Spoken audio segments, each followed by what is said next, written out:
கர்த்தராகிய இயேசு கிறிஸ்துவின் இனிய நாமம் மகிமைப்படுவதாக. இந்த இயேசு எப்படிப்பட்டவரோ ஊழியத்திற்கு உங்களை அன்புடன் வரவேற்கிறேன்.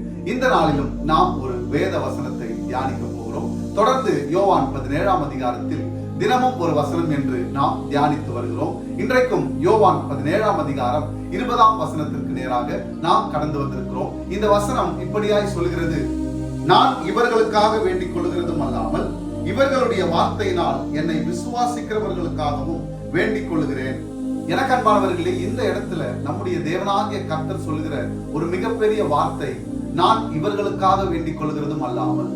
இந்த உலகத்துல தேவனால் தெரிந்தெடுக்கப்பட்டு முன்குறிக்கப்பட்டு ரட்சிக்கப்பட்டு இயேசுவினிடத்தில் கொடுக்கப்படுகிற ஒவ்வொருவனும், இயேசுவை விசுவாசிக்கிற ஒவ்வொருவனும் அவரால் தெரிந்து கொள்ளப்பட்டவன். இந்த 17ஆம் அதிகாரத்தில் அதை அவர் வெளிப்படுத்தி இருக்கிறார். இந்த இடத்துல இரண்டாவதாக நம்முடைய தேவனாகிய கர்த்தருடைய குமாரன் இயேசுவானவர் சொல்லுகிற ஒரு காரியம், இவர்களுடைய வார்த்தையினால் என்னை விசுவாசிக்கிறவர்களுக்காகவும் நான் வேண்டிக் கொள்கிறேன். இன்றைக்கும் தேவனால் ரட்சிக்கப்பட்டு அவருடைய மீட்பை பெற்றுக்கொண்டு அவருடைய நாமத்துக்கு மகிமையாய் இந்த உலகத்திலே நாம் வாழ்ந்து கொண்டிருக்கிற வேளையில் நாம் மற்றவர்களுக்கு அவருடைய நாமத்தை அறிவிக்கவும், அவருடைய நாமத்தினாலே மற்றவர்களுக்கு வேண்டுதல் செய்யவும், அவருடைய நாமத்தை மற்றவர்களிடத்தில் பிரஸ்தாபப்படுத்தவும் நாம் அவருடைய பிள்ளைகளாய் முதலாவது காணப்பட வேண்டும்.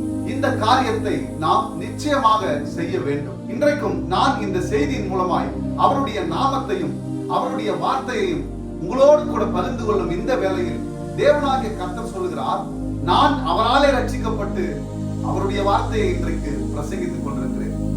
ஆனால் பிரசங்கித்துக் கொண்டிருக்கிற என்னுடைய வேண்டுதலையும் என்னுடைய ஜெபத்தையும் கேட்டு இதை கேட்கிறவர்களுக்கு அவர் பதில் செய்கிறவரும், ஆசீர்வதிக்கிறவரும், உயர்த்துகிறவரும், மேன்மைப்படுத்துகிறவரும், பாதுகாக்கிறவருமாய் காணப்படுகிறேன். அவர்களுக்காகவும் நான் வேண்டுதல் செய்கிறேன் என்று இந்த இடத்துல குறிப்பிடுகிறார். இப்படிப்பட்ட ஒரு தெய்வத்தை எந்த இடத்திலும் பார்க்க முடியாது. அப்பேற்பட்ட இயேசுவை நீங்கள் ஒவ்வொரு நாளும் அறிந்து கொள்ள வேண்டும். இயேசு எப்படிப்பட்டவரோ என்ற இந்த ஊழியத்தின் மூலமாக செய்தியை ஒவ்வொரு நாளும் கொடுத்துக் கொண்டிருக்கிறோம். இன்றைக்கும் இந்த செய்தியை கேட்டுக் கொண்டிருக்கிற எனக்கு அன்பானவர்களே, உங்களுடைய வாழ்க்கையில் நீங்கள் அவரால் ரட்சிக்கப்பட்டு அவருடைய நாமத்தை மகிமைப்படுத்தும்படியான ஒரு கிறிஸ்துவ வாழ்க்கையை வாழ்ந்து கொண்டிருக்கிறீர்கள். ஆனால் அவருடைய நாமத்தை, அவருடைய பெயரை, அவருடைய வார்த்தையை மற்றவர்களுக்கு நீங்கள் அளிக்க வேண்டும். அப்படி நீங்கள் மற்றவர்களுக்கு அளிக்கும் போது அந்த வார்த்தையையும் அந்த ஊழியத்தையும் எல்லாவற்றையும் நம்முடைய தேவனாகிய கர்த்தர் விண்ணப்பத்தோடும் வேண்டுதலோடும் கூட அதை ஆசீர்வதிக்கிறார். அப்பேற்பட்ட இந்த மகத்துவமான இயேசுவினுடைய வார்த்தைகளை மற்றவர்களுக்கு கொடுப்போம். மாசில்லாத ரத்தத்தை நமக்காக சிந்தினவருக்காக நாம் நன்றியுள்ளவர்களாய் காணப்படுவோம். அப்பேற்பட்ட இயேசுவை நாடுங்கள். என் தேவனாகிய கர்த்தரை தேடுங்கள்.